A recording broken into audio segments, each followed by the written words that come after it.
कैसे लगा कोई हमें देख रहा है? चांद होगा, आपकी तारीफ से जल रहा होगा।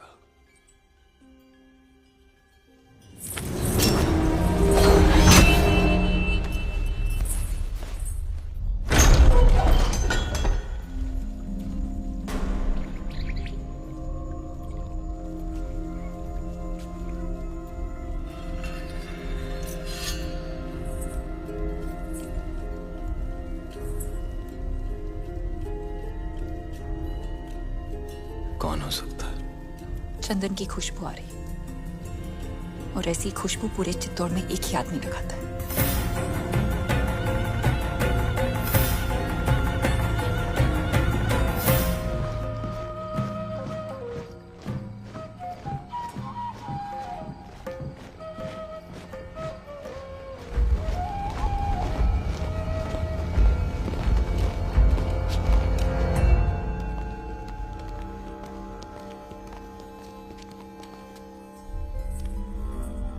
आधी रात में सिपाही भेज के इस तरह बुलाने का मतलब क्या है हुकुम?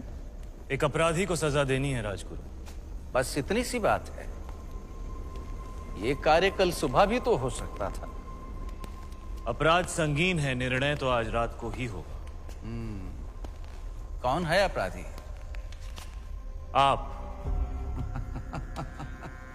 जिसकी पवित्रता की सौगंध सारा मेवाड़ खाता है वो अपराधी। जिसने रावल रतन सिंह को सिंहासन पर बैठना सिखाया है वो अपराधी। ऐसा क्या अपराध हुआ है हमसे हुकुम? जब रावल अपनी रानी सा के साथ एकांत में थे, उन पलों को देखने की हिम्मत की है आपने। मनगढ़ंत प्रमाण क्या है? सुजान सिंह, हुकुम।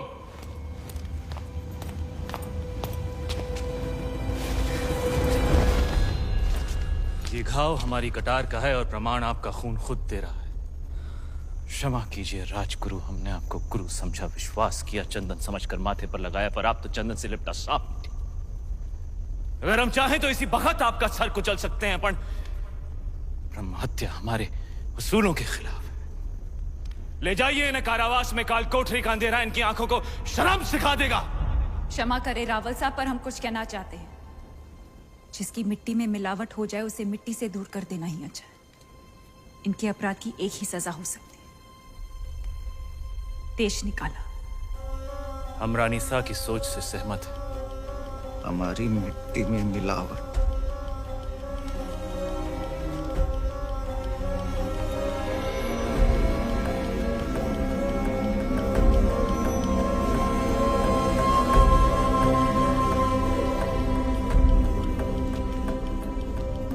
लो पी ली हमने अपमान की आग, लेकिन इस आग में जलकर चित्तौड़ राख हो जाएगा।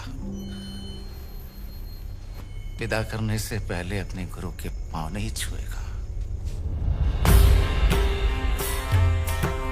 सुजान सिंह, हुकुम।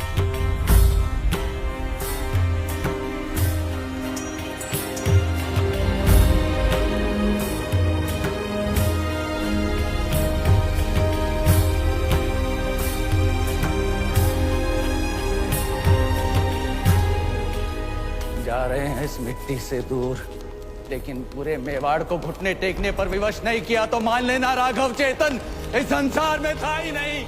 एक विचार था जो हवा में विलीन हो गया।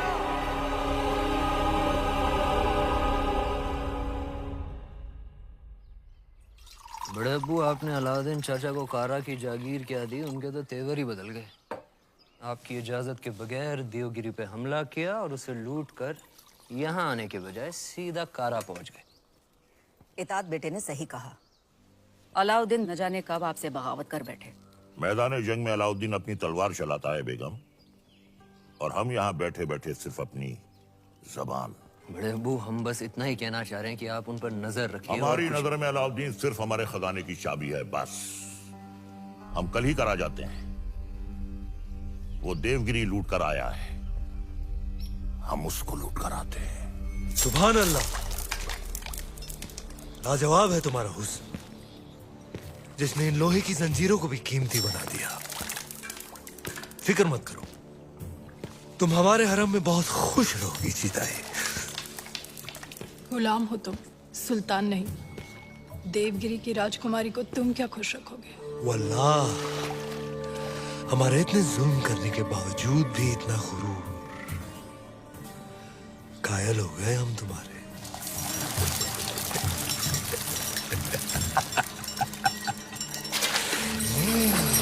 सरदार, आपका मंसूबा कामयाब हुआ। मरहबा। आप चाहते थे कि सुल्तान हिंद कारा आए और वो आ गए।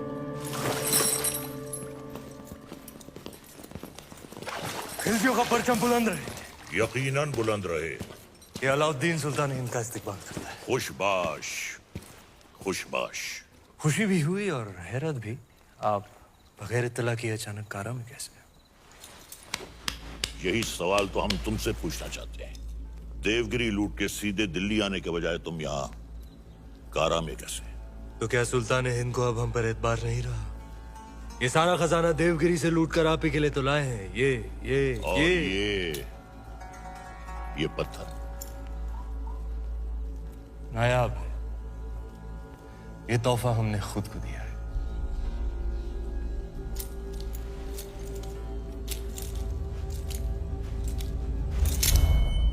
वाह सुभान अल्लाह। इस बेशकीमती याकूत की असली जगह तो सिर्फ और सिर्फ सुल्तान हिंद का ताज है। लेकिन तुम मायूस ना हो अलाउद्दीन, हम भी तुम्हारे लिए एक बहुत ही नायाब तोहफा लेकर आए। ये गुलाम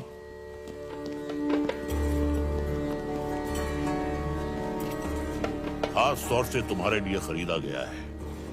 लोमड़ी की खाल में छुपा हुआ एक चीता है। ये पैरों के नाखूनों से लेकर सर के बाल तक ये तुम्हारी खिदमत करेगा।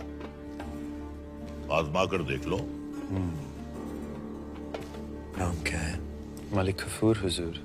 तुम्हारा नहीं, इत्र का। जन्नतुल फिरदौस। क्या कर सकते हो हमारे लिए? सब कुछ। आप कहें तो जान भी दे सकता हूँ। ले सकते हो?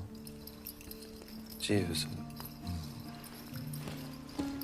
इन दोनों की जान ले लो। इन दोनों अरे भाई ये दोनों मेरे वजीर हैं। ये मजाक छोड़ो। अलाउद्दीन, हम चाहते हैं कि तुम अपनी फौजों का रुख दक्कन की जानिब करो।